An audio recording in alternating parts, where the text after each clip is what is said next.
তোমার শাওন চাচ্চু কই? শাওন চাচুদের বাড়ি তাড়াতাড়ি চলে গেছে, আমাকে গিফট দিবে বলে। কি হয়েছে কি? আমরা আবার যাবো, যে শাওন চাচুকে দেখবো কোথায় শাওন চাচ্চু? ওদের বাড়িতে। তুমি দেখছো? কি দেখছো? নাই তো, নাই তো ওটার বাসায়। তুমি তো আজকেই আসলা, আমরা আজকেই আসলাম ওখান থেকে। তারপরে এখানে চলে আসছে, তারপর ওখানে তাড়াতাড়ি চলে গেছে। তারপর ওরা জানে না যে আমি ওদের বাসায় যাবো। মানে তোমাকে যে দেখা তোমার করে কাছে আসবো। লুকায় থাকতেছে?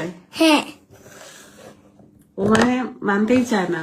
ও সবসময় বলে যে শাওন চাচু আমাকে সারপ্রাইজ দিবে, তাই ওর বাসায়, শাওনের বাসায় গেলে বলে যে আমাদের বাসায় আছে এখানে, আর এখানে যেমন আজকে আসছি আমি বললাম তো বলে যে ওখানে আছে। তাড়াতাড়ি করে চলে গেছে সারপ্রাইজ দেওয়ার জন্য। কোথায় সারপ্রাইজ দাও? তুমি এতক্ষণ সারপ্রাইজ দিচ্ছে না কেন?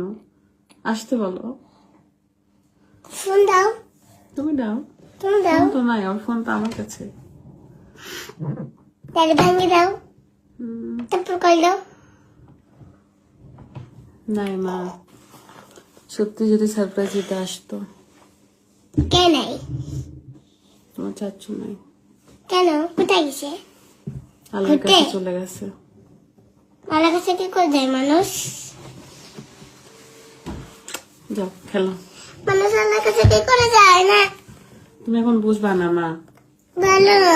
ছোট জীবনটাই ভালো না বলো? কিছুই বুঝি না না আপু, ছোটবেলা জীবনই ভালো, কিছুই বুঝি যেটা না। ভালো দেখা যাচ্ছে, শুনো না একটু একটু একটু। কি? এই যে আইনাতে দেখা যাচ্ছে, এই যে। আর এখানে দেখা যাচ্ছে ভালো সুন্দর। ঠিক আছে, সত্যি যদি সারপ্রাইজ দিতে আসতো তোমার চাচ্ছু, ভালো তো। আসবে ইনশাল্লাহ। শেষ করে দাও, অনেক ঘুমাইছে। থাকি, গল্প করি সবার সাথে, ভালো লাগছে। আসেন আমার সাথে, আমার আপু আছে, আপুদেরকে রাখছি। বলো,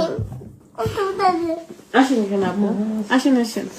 আপুদেরকে রাখছি যে আমি এরকম করো না, সবাই দেখছে তো তোমাকে, পচা বলবে যে ম্যাডাম আপনার হোয়াইট ওই ইয়েতে কি ভরছে পকেটে? জিজ্ঞেস করেন রুকাই রে, টুকা কি ভরাইছো পকেটে? ম্যাঙ্গো। ও জানে না। সে আর নিয়ে আসলে আমাকে বলবে। দেখেন রুকাই স্কুলে যাওয়ার পর জানতে পারছি আমরা কালো, সাদা, হোয়াইট। হ্যাঁ মামা মাম্মাম, ওদিকে যাও, আমি লাইভ শেষ করে দেবো, যাও।